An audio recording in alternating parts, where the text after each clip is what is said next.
देखिए इसमें जो 7 सांसदों वाला है, आपने तो लंबे वक़्त तक संसद को भी कवर किया और विधानसभा और आप उसमें नियमावली और सब कुछ है। मैं सुन रहा था लगातार जो विधिवेत्ता हैं, जो जानकार हैं, वो स्पष्ट तौर पर ये फरमा रहे हैं कि ये दल का पहले विलय होता है, फिर जो है लोग हैं वो आते हैं। यहाँ जैसा है कि मिल गई है मान्यता।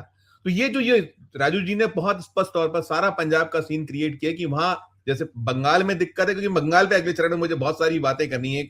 वही मेरा आज का फोकस भी है, चुनाव भी। लेकिन ये मैं इसलिए चाह रहा था कि इसके निर्णय आ चुका है, तो इस पे आप क्या इसको कैसे इसको देख रहे हैं, ले रहे हैं जोशी साहब?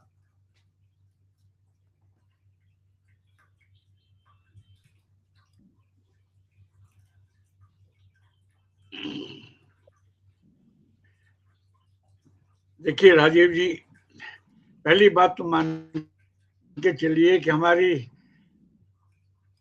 संघ परिवार की जो राजनीतिक शाखा है, भारतीय जनता पार्टी, जनसंघ और भारतीय पार्टी, अब इसके ने अपने सभी नकाब जो है ना उतार के फेंक दिए, उतार दिए। यानी उसका ये से स्पष्ट हो गया कि हमारा लोकतंत्र में कतई विश्वास नहीं है। जिस ढंग से अब तक लोकसभा के हो या राज्यसभा के हो या विधानसभा के हो जो सदस्य चुने गए हों, या राजीव गांधी के जमाने में जो एंटी डिफेक्शन जो बिल एक कानून बना वो हो रहा हो, उसकी हमें कतई चिंता नहीं। देखिए पंजाब से पहले आप जरा महाराष्ट्र की तरफ ध्यान दीजिए कि महाराष्ट्र में क्या हुआ, किस तरह से डिफेक्शन कराया गया विधायकों का, 40 लोगों का था, और किस तरह से मतलब क्या क्या नहीं हुआ, और वो मामला सुप्रीम कोर्ट तक पहुंचा। और किस तरह से उस समय के सुप्रीम कोर्ट के जो आधा जज थे उन्होंने किस तरह से मामला लटकाए रखा। अगर वो चाहते तो शिंदे की गवर्नमेंट को अवैध घोषित कर सकते थे, नहीं किया और आखिर तक जमा रहा। इसका सीधा मतलब ये कि 10 में से 7 जो एमपी जो गए हैं राज्यसभा के, वो एक काफी सोची साची रणनीति के तहत गए हैं। मैंने राघव चड्ढा के बहुत आजकल बड़े वो वीडियो, छोटे छोटे वीडियो वायरल हो रहे हैं कि उन्होंने बीजेपी को क्या कहा था, संघ को क्या कहा था। मुझे हैरत है इस बात पर संजीव जी कि आप पिछले 1 साल, 2 साल, 3 साल, 4 साल, 5 साल, 6 साल से लगातार गरियाते रहे। जिस पार्टी को गुंडों की आप पार्टी कहते रहे, बदमाशों की करते रहे, तंत्र विरोधी पार्टी कहते रहे, क्या अचानक आप कायाकल्प हो जाता आपका दिमाग का, वो सारे सिद्धांत वगैरह वो क्या हो जाते हैं? इसका मतलब ये कि एक लंबे समय से इनमें एक काफी चल रहा होगा साजिश के। मैं तो इसको पूरा कहूंगा कि लोकतंत्र के ये बहुत तरह से षड्यंत्र रचा गया। मेरा आप पार्टी से कोई सहानुभूति नहीं, क्योंकि उसकी कोई राजनीतिक अभी तक बहुत स्पष्ट विचारधारा नहीं है, और वो लोग भी कैसे आए थे अन्ना हजारे के दौरान, मैं उस इतिहास में नहीं जाऊंगा। मैंने तो उस समय ही कहा था कि वोट आटने और इस तरह से एक विंग रिवोल्ट है, एक तरह का राइट विंग फोर्सेस का, मैंने उस समय लिख दिया था ये। तो खैर, लेकिन चूंकि अब आज का यथार्थ ये है कि आपने अचानक 7 पार्टी को बगैर पहले पार्टी ने अचानक आप वहां पहुंच गए, तो इसका मतलब तो ये है कि इन्होंने कानून की जो एंटी डिफेक्शन जो लॉ बना उसमें कई संशोधन भी हुए, और बाद में उस समय मुझे याद है सबने तय किया था कि अब हम इसका नियमों का पालन करेंगे, लेकिन हुआ तो अपने 10 में 7 किए। इसका मतलब यह है कि एक अच्छी खासी रणनीति तैयार की गई। और मैं अब ये मान के, जैसे राजू जी ने बिल्कुल सही कहा था, इनका निशाना यह है कि 2027 में अगले साल पंजाब में जो चुनाव, क्या हमारी एक छत्र पार्टी राज हो, नए अध्यक्ष हैं, उन्होंने साफ साफ कहा कि हमारा एकल अकेले लड़ेंगे, एकल चलेंगे। तो फिर इसका मतलब ये क्या, क्योंकि अकाली दल से तो आपका कोई संबंध अब रहा नहीं, लेकिन उन्होंने अकाली दल को भी दिया कि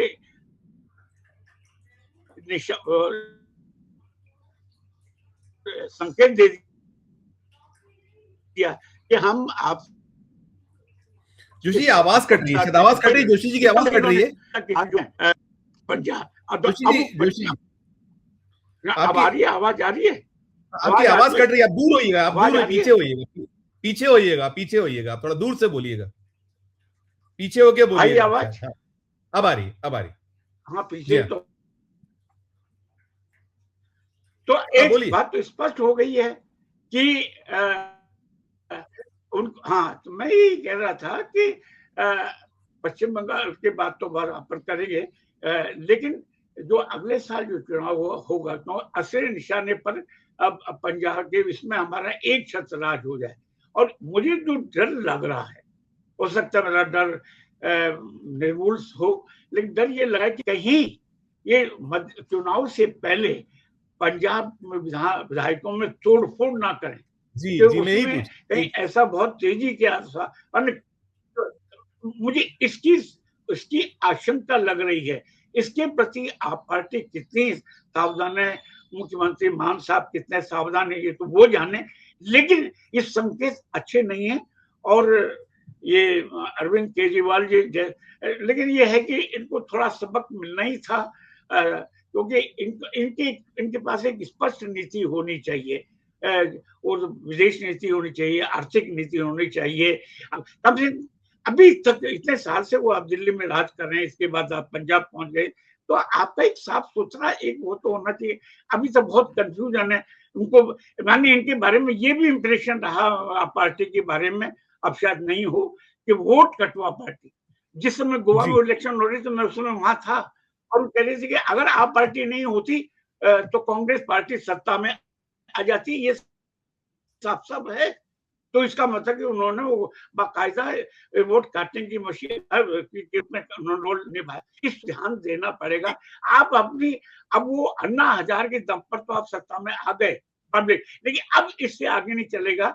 आपको अगर वाकई इस साफ सुथरी राजनीति करनी है, एक कमिटमेंट के साथ करनी है, आइडियोलॉजिकल कमिटमेंट के साथ, तो आपका बहुत सारे मुद्दों को लेकर के, सेक्युलरिज्म को लेकर के भी आपको होना चाहिए। दिल्ली में दंगे हुए, देखिए मैं यहाँ बताना चाहूँ, दिल्ली में दंगे हुए उस समय आप पार्टी ने कोई स्पष्ट स्टैंड नहीं लिया, नतीजा क्या हुआ, आप इस बार हार गए, क्योंकि वहां का पूरे लोग चले गए। तो भैया ये कब तक चलेगा?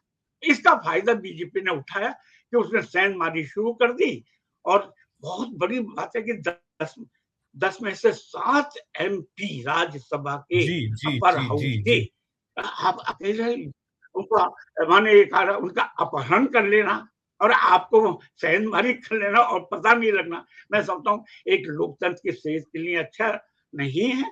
आप पार्टी को समझना चाहिए, बल्कि इसके साथ साथ औरों को भी समझना होगा। तो मेरा फिलहाल ये है कि अब पंजाब को मान साहब जरा कानून साहब उसकी वो भी घेराबंदी कर लें अपने विधायक की, नहीं हो सकता वहां भी एक जबरदस्त सेंधमारी शुरू कर तो दी होगी, अब वो कब लाएगी ये तो जांच का विषय रहेगा। ये कहा जाए कि पर निगरानी तो रखनी पड़ेगी, चौकबंदी तो करनी पड़ेगी। ठीक, मैं जोशी जी मैं बंगाल पे ही चाहूंगा। एक तो बंगाल पे जैसे जो है आज मैं देख रहा था, उन्होंने कहा आप हिसाब दीजिए, हिसाब मांग रहे थे प्रधानमंत्री नरेंद्र मोदी जी कि आपने किया क्या है 3 टेन्योर में। खुद 12 साल का कोई हिसाब नहीं देते, एक चीज है। फिर महाजंगल राज, तो बाकी आप देखिए ना कि है क्या, दूसरे जो सूबे हैं, जो बीजेपी शासित राज्य है, एनडीए के जो राज्य हैं, वहां क्या कुछ चल रहा है, तो किस मुंह से, किस उससे आप इस तरह की बातें करते हैं। और फिर तीसरा जो है, इसको क्या लग रहा है आपको कि क्या तिलस्म टूटने जा रहा है? और मैं एक ये टिप्पणी जरूर दिखाना चाहूंगा, ये देख लीजिएगा, इसको भी आप करिएगा। ये टिप्पणी अधीर रंजन कह रहे हैं, देखिए इस पे क्या आपकी राय होगी, तीनों चारों पर सब करिएगा। मैं पहले ये देखिए, ममता दीदी सही से विकास का काम की होती तो आज भाजपा यहाँ पनप नहीं पाता। भाजपा को तो पनपने में सबसे ज्यादा मदद किया ममता बनर्जी, क्योंकि ममता बनर्जी को पुसाते हैं, भाजपा टीएमसी दोनों को पुसाते हैं एक दूसरे, ये म्यूचुअली ये बेनिफिशियल है ये दोनों मिलके। तो इसलिए बंगाल में 2011 साल में जब भाजपा की आरएसएस उनकी जो शाखा है बंगाल में 300 से 400 थे, अभी आज 6 से 7 हजार बन गए हैं। तो ये राहुल गांधी सही बात किए हैं। और बंगाल में भाजपा और तृणमूल दोनों मिलके ये दोनों मिलकर यहाँ रहना चाहते हैं, बाकी किसी को घुस नहीं देना चाहते। इसलिए ध्रुवीकरण की राजनीति दोनों को पुसाते हैं और ध्रुवीकरण की राजनीति करेगी। फर्स्ट फेज ये नूरा कुश्ती होते हैं यहाँ, भाजपा और टीएमसी के बीच नूरा कुश्ती होते हैं यहाँ। नूरा कुश्ती होते हैं। इस समाप्त एक टिप्पणी सब पर जो सारी चीजें हैं कि क्या ये- कहिएगा? पहली बात तो ये है संजीव जी, मैं इसको इस ढंग से देखता हूं कि पश्चिम बंगाल के चुनाव परिणाम जो हैं वो प्रधानमंत्री श्री नरेंद्र मोदी और गृह मंत्री श्री अमित शाह का भविष्य तय करेंगे, राजनीतिक भविष्य। जी, ये जी। बिल्कुल साफ है।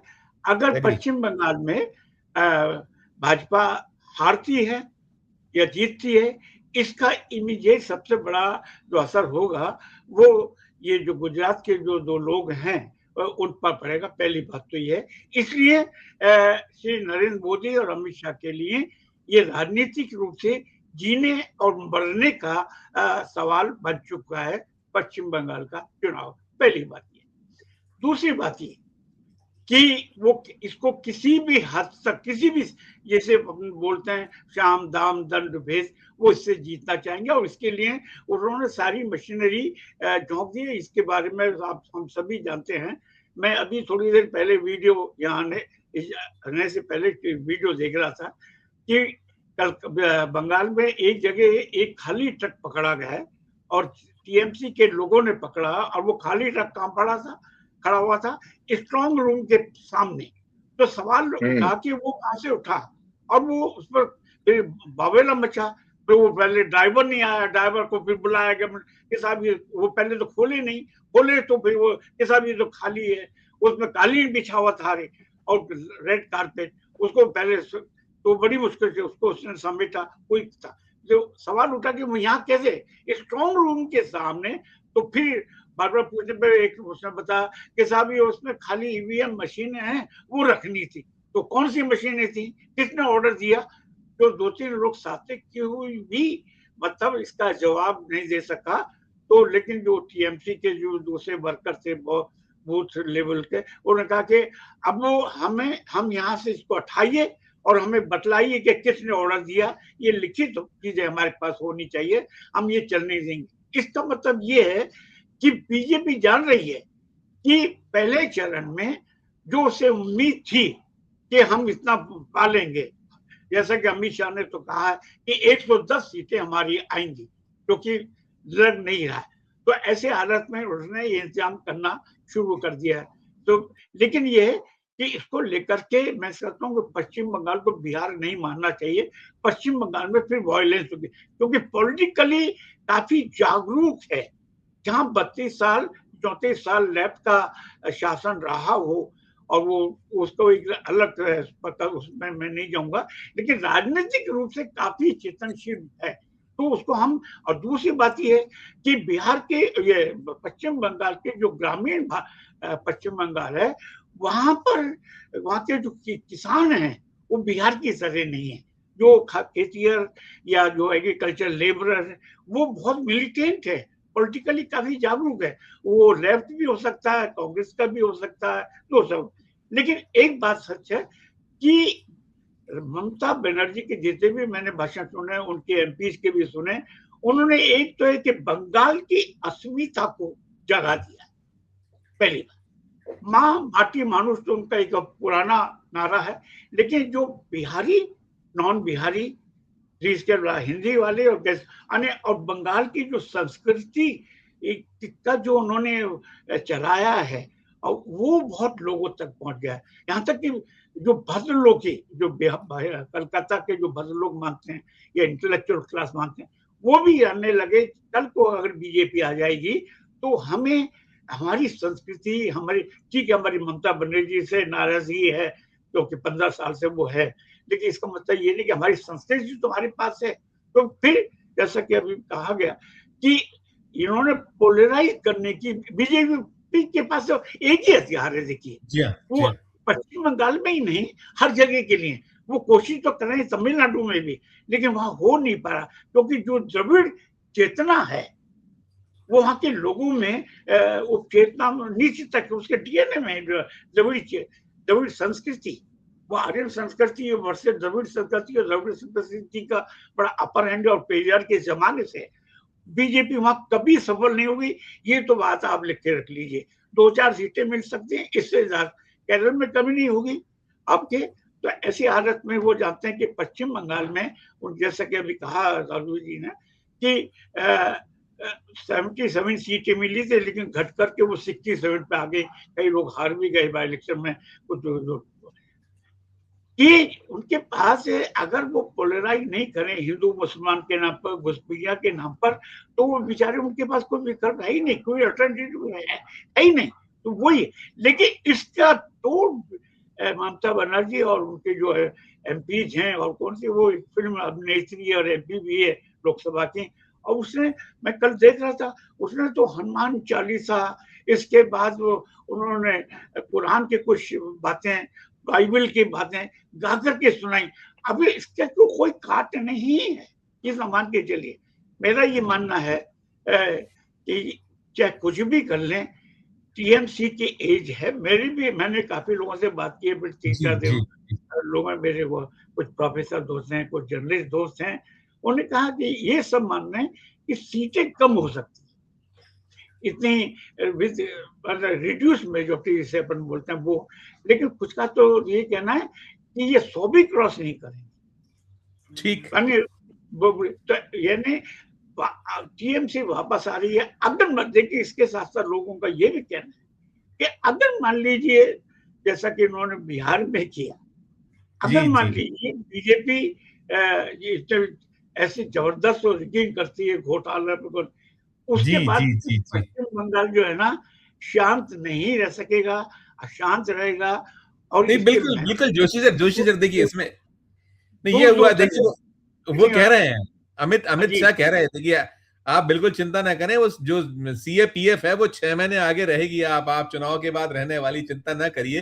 कुल मिलाकर भय डर है, वो जो आपके रिगिंग और तमाम, वही एक तरीका है, बाकी ना तो उनका जी करिए। एक लाइन और जोड़ना चाहूंगा, प्लीज। लेकिन मैं इस बार मैं ये मान के चलता हूँ, जैसे मुझे संकेत मिले हैं कि कांग्रेस और लेफ्ट का इनके भी खाते खुलेंगे, और लेफ्ट के कुछ जगह खाते खुलने जा रहे हैं। और अभी हरी रंजन कह रहे थे, मैं उससे पूरी तरह सहमत नहीं हूँ। वो ठीक है, वो क्योंकि वो उनका ममता बनर्जी, उनके सालों से उन दोनों के बीच में खटपट चल रही है, लंबे समय से चल रही है, वो अब भी उनके दिखाई देते हैं बाएं से। मैं ये मान के नहीं चलता पॉलिटिकल बयान है, ऐसा नहीं है। यहाँ तो लड़ना है। देखिए एक काम स्ट्रेटेजिकली इस समय, अगर एक बड़े सांप्रदायिकता और फांसीवादी शक्तियों से लड़ना है, तो हमें हमारे पास टीएमसी के अलावा कोई वो हमारे पास विकल्प नहीं है। और भारतीय गणतंत्र को बचाने के लिए, लोकतंत्र को बचाने के लिए हमारे पास ये एक ही आशा। तो इसलिए मेरी नजर में principal contradiction is the BJP and Narendra Modi. मैं इस बारे में दोबारा नहीं सोचता। ठीक नहीं,